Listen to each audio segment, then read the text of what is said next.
नवरात्री का साजरी करतो माहीत आहे का?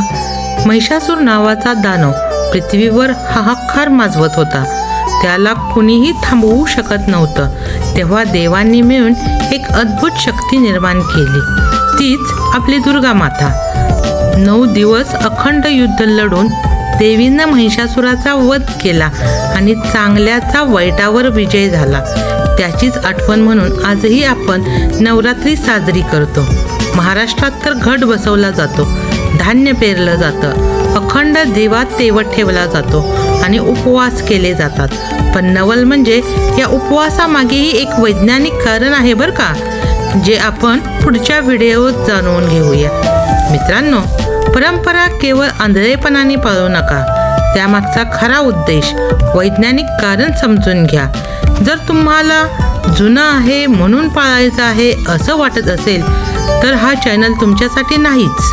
पण जर तुम्हाला खरंच समजून घ्यायचं की का आणि कशासाठी परंपरा सुरू झाल्या तर लगेच आमच्या चॅनलला सबस्क्राईब करा. कारण इथे तुम्हाला मिळेल परंपरा, कथा आणि त्यामागचं विज्ञान.